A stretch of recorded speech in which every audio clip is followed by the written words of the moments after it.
assunto agora é outra eleição. Eleição da OAB do Rio Grande do Norte. Essa eleição que será realizada no dia 28 de novembro.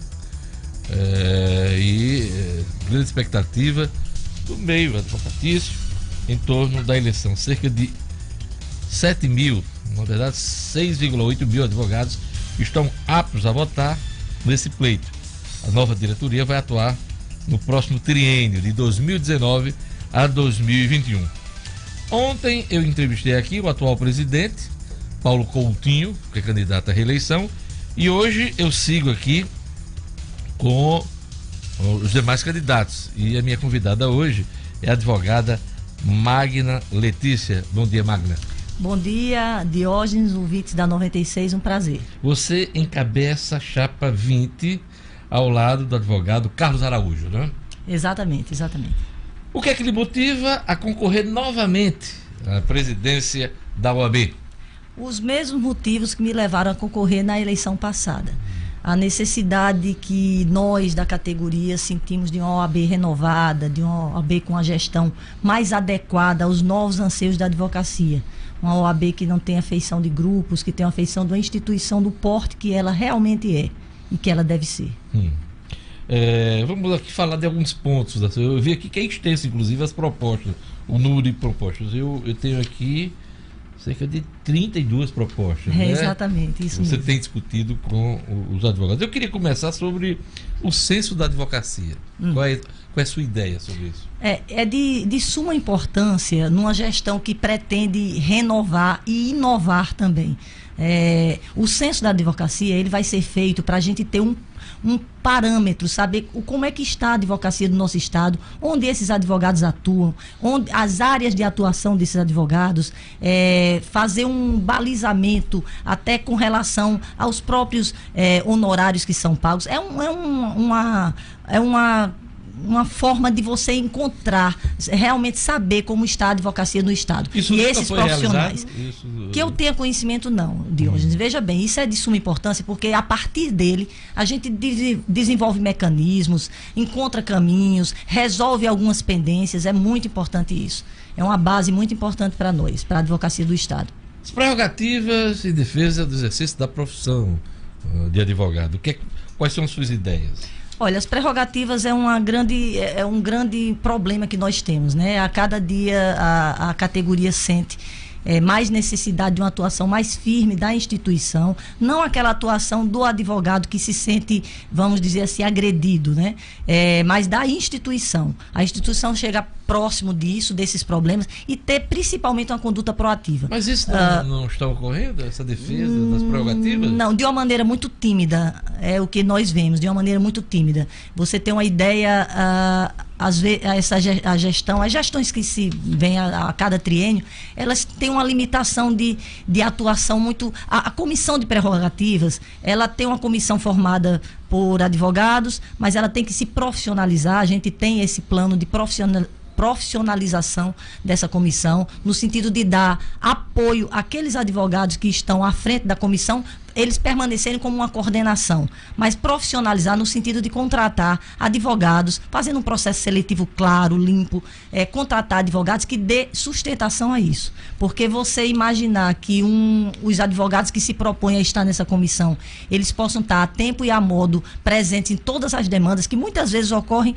à noite, em delegacias, em presídios. Então, você imaginar que eles possam estar a essa disposição é muito difícil. Quando você contrata, você tem como cobrar isso. Você falou que a atual gestão ela trata esse assunto de forma tímida. Eu queria que você tentasse exemplificar. Pois não. Vou dar um exemplo. A grande maioria de reclamações que os advogados fazem nessa questão das prerrogativas é de uma falta de atendimentos no judiciário, ou um atendimento de forma equivocada, ou então uma supressão do direito deles em ter um contato com o cliente e tudo mais. E às vezes até um desacato mesmo, né? Ele, como profissional da advocacia, um desacato feito às vezes por servidores, por pessoas que não têm a noção desse direito que nós temos como advogados. E o que eu vejo nessa gestão, além de uma comissão que tem uma atuação buscando fazer isso e atender a tempo e a moda, não consegue, são situações em que há um desagravo, vamos dizer. O advogado chega com uma determinada situação e a OAB vai e faz um desagravo que às vezes expõe muito mais o advogado do que propriamente resolve. A senhora considera que isso é pouco? Eu acho pouco. Eu acho que pode até haver, mas não pode só isso. A OAB ela tem que se antecipar a essas situações. Ela tem que ter uma conduta proativa. Ela tem que buscar o judiciário, tem que buscar as instituições, ela tem que buscar os órgãos públicos que têm atendimento ao advogado e fazer que eles vejam que isso é um direito nosso. A gente tem essa livre atuação e isso tem que ser respeitado. Nessa linha, a senhora pretende disponibilizar nas varas dos fóruns, dos tribunais judiciais e administrativos, nas sedes, nos presídios, ampla divulgação dessas prerrogativas. Perfeito. Às vezes é uma situação, é uma coisa muito simples, mas que tem um sentido e que faz diferença. Nós vemos em algumas situações em órgãos públicos colocando dispositivos já publicizando o direito do funcionalismo, questões do funcionalismo público. A gente vê isso de uma forma muito clara. E nas prerrogativas, às vezes uma simples placa colocada nesses órgãos e nessas instituições, no próprio judiciário, dizendo a norma que nos dá essa sustentação e colocando à disposição o telefone dessa comissão para um contato imediato, isso já faz uma certa diferença. É uma coisa muito simples, mas que já faz uma certa diferença. Dá conhecimento, né? O que será o SOS Advogado nessa linha aí de ação? Exatamente. É essa coordenação que nós temos de uma comissão de prerrogativas com a sustentação desse grupo de advogados que vai estar, como eu já falei, a tempo e a modo disponível para o atendimento. É esse SOS. A senhora pretende tornar efetiva a diretriz do Plano Nacional de Valorização da Mulher Advogada. Se eu não me engano, a OAB do Rio Grande do Norte nunca foi presidida por uma advogada, por uma mulher. Exato, exatamente. Nunca houve uma presidente eleita, né? Houve interinamente a gestão de doutora Lúcia. Inclusive, a atual vice-presidente da OAB, também uma advogada. Exato, né? Mas como presidente eleita, não, né? E nada mais adequado do que na presidência de uma mulher, né, pela primeira vez no Rio Grande do Norte, implantar definitivamente essas diretrizes que já foram postas pelo Conselho Federal. Aí eu faço um destaque na proposta, que é com relação à mulher que vive da advocacia. Ela vive, às vezes ela é o arrimo de família, ela é quem sustenta a sua casa e ela vive exclusivamente da advocacia. Nada mais justo que a OAB entenda isso e disponibilize uma possibilidade dela realmente, nesse período de uma gestação, ela ter a condição de uma anuidade, se não isenta, mas pelo menos diminuída, alguma coisa que a favoreça, porque ela obviamente ela vai estar, exatamente, ou possivelmente uma isenção, que a gente poderá ver isso só quando abrir as contas da OAB, né? E também uma humanização de ambientes dentro dos fóruns, porque eu já vi colegas minhas, advogadas, amamentando num período, em lugares assim inadequados em fóruns, porque ela também vive disso e ela leva um filho, ela não tem com quem deixar. Essa humanização é extremamente necessária. A senhora falou e vamos esperar abrir as contas da OAB. Essa prestação de contas na entidade não é feita de forma transparente? Olha, a transparência da nossa OAB é algo também que a gente vem batendo com relação a isso, porque nós temos sim um portal de transparência, mas ele diz muito pouco. Ele diz muito pouco. A gente não consegue compreender realmente todas as receitas e despesas. Parece uma tabela de Excel. E a gente sabe que isso teria que aparecer de forma mais profunda, mais clara, né? Para toda a categoria. Então, quando eu faço determinadas propostas, eu tenho sempre o cuidado e a responsabilidade de dizer que nós vamos ver a situação real dessa nossa OAB, né? A gente tem que ter esse cuidado. Mas eu acho que é possível sim fazer muita coisa, só não desvirtuando os recursos para coisas acessórias, como vem sendo feito. Que coisas acessórias? Não, a gente vê situações de... Eu acho que tem que ter um cuidado maior em despesas com relação a eventos. Eu acho que a gente tem que ter cuidado com despesas em viagens, grupos muito grandes de advogados viajando da OAB. A gente tem que ter despesas em realmente ver o que é principal para a advocacia e não o acessório. Por exemplo, as salas dos advogados que são desaparelhadas nos fóruns, isso é uma coisa essencial. Então, isso não pode ser esquecido em detrimento de entrega de medalhas, de solenidades enormes, com custos altos. Eu acho que o advogado não quer mais isso. A OAB é uma entidade que vive da anuidade e de taxas que são cobradas de seminários, de palestras, e basicamente é essa a receita. O exame de ordem também. E o exame da ordem, exame né? da ordem. Então são as receitas. E ela é muito criticada por alguns setores, né, da advocacia pelo valor da taxa. Como é que a senhora pretende encarar essa questão da anuidade dos advogados? Eu acho que uma anuidade que é a mais cara do Nordeste, ela tem que ter uma contrapartida muito forte para justificar. No primeiro ano de gestão, nós sofremos esse baque num momento de extrema crise, né, que pegou todos os setores, não excluindo deles a advocacia, né? Então, nós tivemos um aumento de 30% que, na minha opinião, não foi justificado, bem justificado. Foi um aumento que... em torno de 800, quase 900 870, reais, né? 870. Certo, 870. Então esse aumento, ele nos colocou com a anuidade mais cara do Nordeste.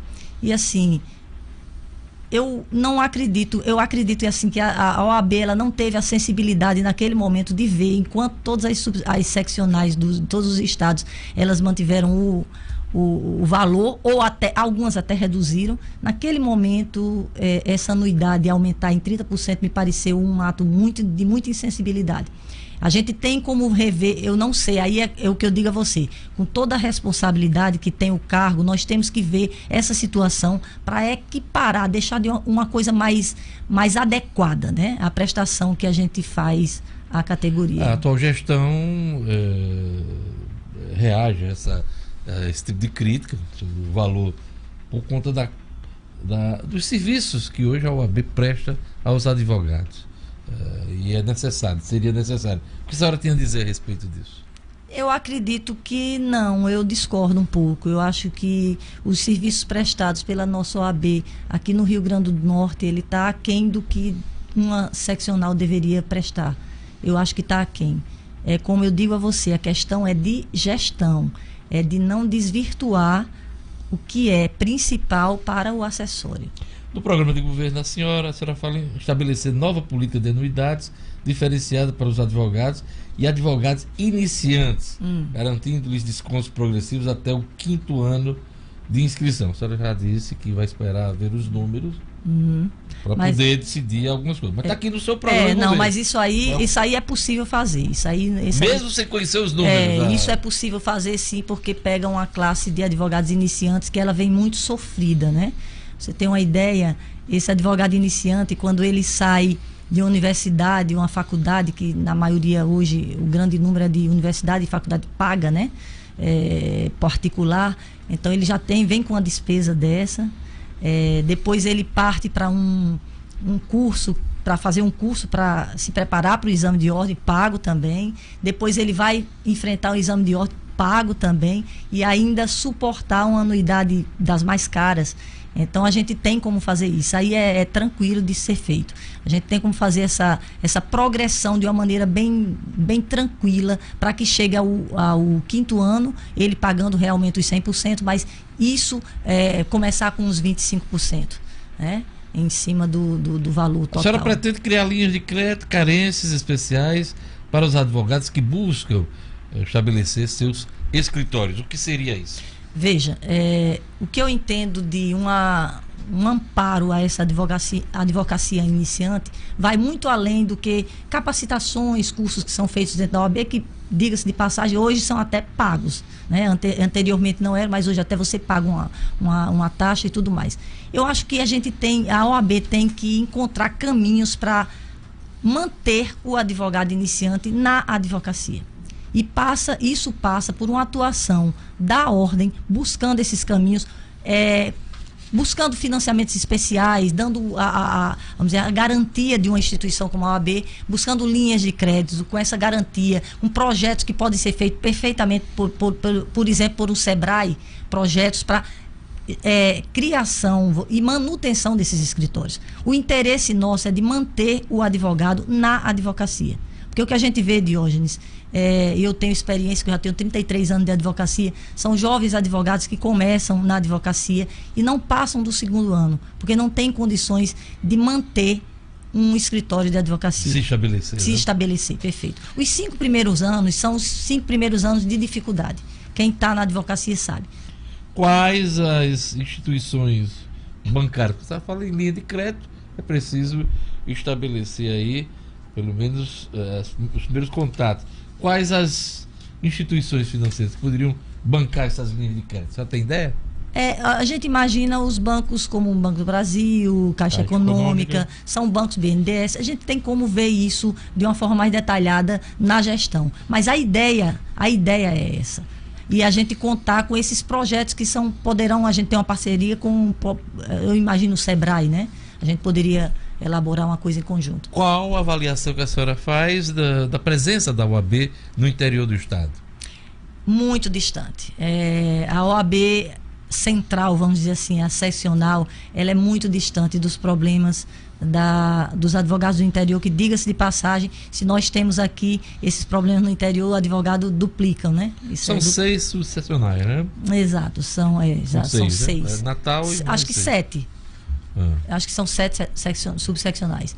E esses problemas são enormes, porque você imagine que as situações que são aqui da capital, no interior, elas terminam sendo com maior dificuldade, né? Surgem com maior dificuldade. Então, a sede, ela fica muito distante, a seccional, ela fica muito distante desses problemas. E o interessante, Diógenes, é que eu, percorrendo as subseccionais, existem problemas que são comuns a todas elas, mas existem particularidades de subseccional para subseccional. É impressionante. Problemas comuns.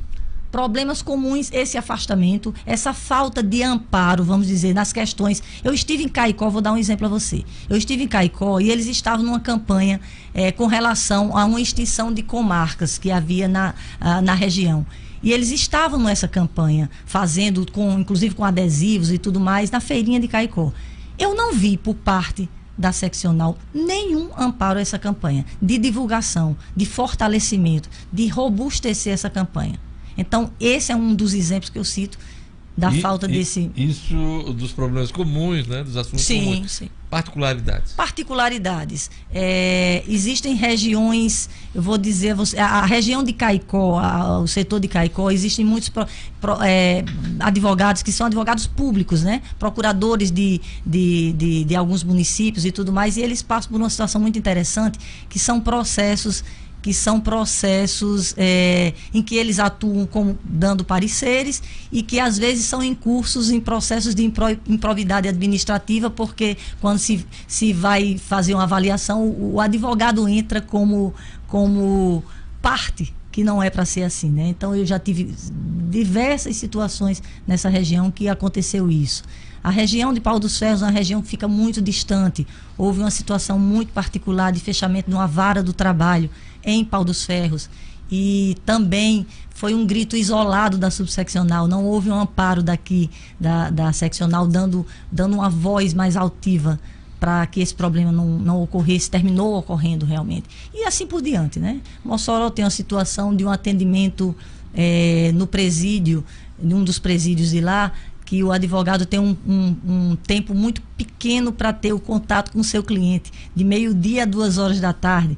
Então é quase impossível, porque é um horário de almoço, é terrível isso, né? Impede esse livre acesso. E por aí vai, são muitas coisas. Eu queria agradecer a presença da advogada Magna Letícia aqui, ela que concorre à presença da OAB pela Chapa 20, juntos por uma nova ordem, ao lado do advogado Carlos Araújo, claro que tem toda uma diretoria também, sim, que faz parte dessa chapa.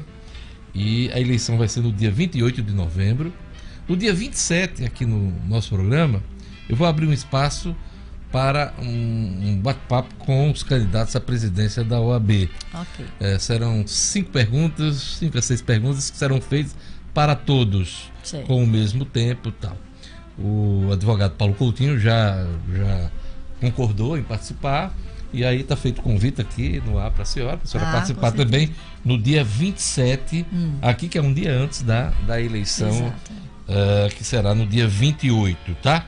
Então tá feito o convite e espero contar com sua presença aqui no dia 27. Com certeza, Diego. Não vai ser um debate, na verdade, a mesma pergunta será feita para todos os 3 candidatos, tá? Quero contar com sua presença. Muito obrigado por sua participação aqui no nosso programa. Eu que agradeço. É Muito isso obrigada. Aí. A todos um bom dia. Vem aí o padre Francisco Fernandes com Fé na Vida, hein? E logo mais os programas, os radiojornais aqui da 96 minutos, no meio-dia, e Jornal das 6 no comecinho da noite. A todos um bom dia. Eu volto amanhã. Amanhã eu vou entrevistar o Dr. Aldo Medeiros, que é o 3º candidato à presidência da OAB. Tchau, até amanhã.